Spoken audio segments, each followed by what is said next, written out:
Hello, so welcome to my presentation 4.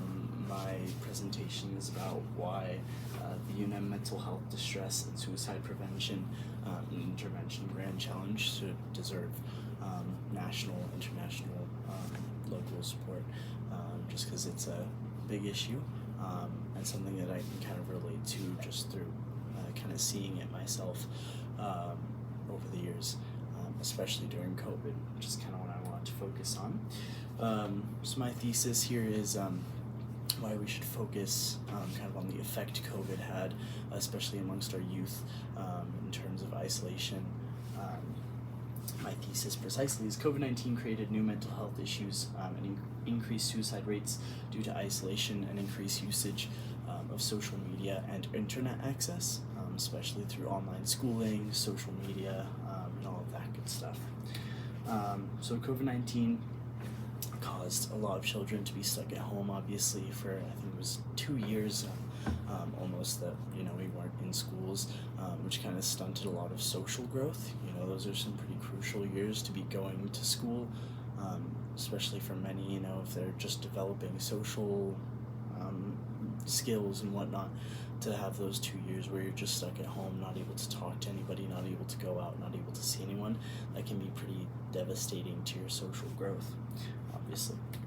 The heavy increase in terms of social media activity, especially on Instagram, Snapchat, TikTok, all the other social media platforms, led to a lot of people not, talking to each other, but just going online and just commenting on posts or talking to others through posts, and not really developing the language habits and just those social skills again.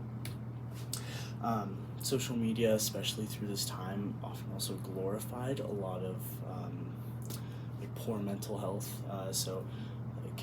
Glorifying depression or anxiety and even thoughts of suicide by just dropping like a little joke here or there or a little comment about it, especially from influencers who were really big at the time.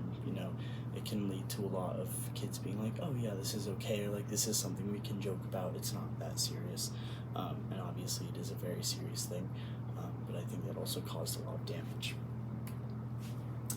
Specifically, there were 5,568 youth deaths. Now that's considering ages 5 to 24, but I believe that this was just 5 to 12, but I could be wrong.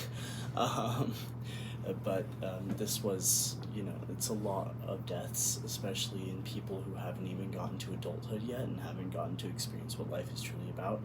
This is also according to the National Institute of Mental Health. So, it's just sad that many children felt that it was appropriate, or there was no other option for them but to take their own life.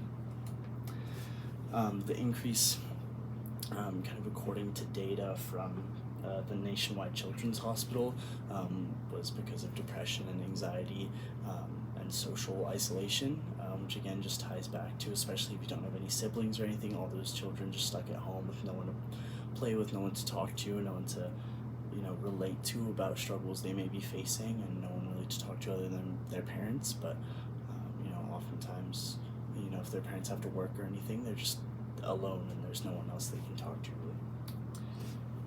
Online classes were also a big thing during COVID, obviously, being in college as well, seeing that, but you just don't build those social skills, and I think it also stunted a lot of children's learning because they're like, oh, we're online now, I can just look up all the answers and cheat, and I don't actually have to put any work into school or anything like that. So just again kind of building up poor habits in terms of I can just cheat now, it's going to be easy. So not only then are you lacking in the social skills, but also in the academic skills because you've been cheating and you don't actually learn anything. Another thing that I found out from both of those sources, the National Health Institute and the Children's Institute, was that a lot of the suicides were in kind of minorities. So the non-Hispanic American Indian and Alaskan natives, and then also non-Hispanic Black youths had a pretty significant increase in suicide rates. Again, I think that kind of ties back to the internet and social media, just letting those jokes go. A lot of people say things on the internet, which is actually one of my later slides. The internet isn't really policed. You can kind of say whatever you want and get away with it. There's not a whole lot of repercussions for it. And so I think, like if you let a racist joke go on the internet, it's not really going to harm you. And so just a lot of those minorities getting picked on and then not having anyone to turn to in that time of need can be pretty damaging. So there was also a significant increase in male suicides during COVID. Males have always had a pretty high suicide rate, especially just because they're less likely to seek support and less likely to be offered any sympathy or support if they are struggling. And so being isolated and then still not seeking support is just a bad pair, and it's not going to improve, obviously. So them not seeking support already and then being closed off, it just makes it even worse than it was before. So I'm not really surprised to see that male suicide rates increased even more over COVID. Generally, also, even before COVID, older men were more likely to commit suicide, and that was because they were isolated and lonely. Say they went through divorce or their children moved out, they're going to be lonely, and that can obviously lead to depression and isolation, all that stuff. So when you pair that already struggling time and then put them in COVID where they really have no one now, it's going to be pretty devastating, obviously, as we saw, but that also then kind of affected the younger generation and the younger males, and so having all of that paired together, just miserable. The lack of access to support such as therapy as well throughout COVID is pretty devastating.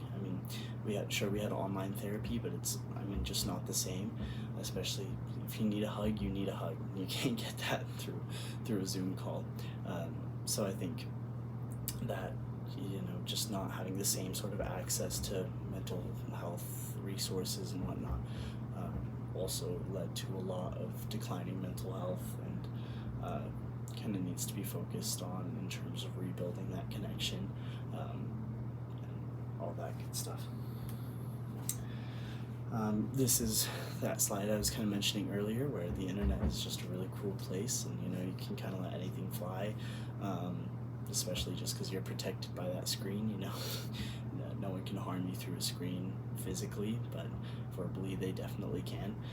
And I think we saw a lot of that through COVID, of people were like, oh, I'm behind this computer, I can type whatever I want, it's not going to affect me, and it's not going to affect them. It's a comment on an Instagram post, but if that builds up, or you're a sensitive person, that can obviously affect your feelings and really impact you and your mental health. And I think that also led to a lot of the declining mental health and increased suicide rates that we saw. So, kind of in conclusion, COVID-19 created a new wave of depression and anxiety, and really needs to be studied on how we can kind of get that back in order. So, thank you.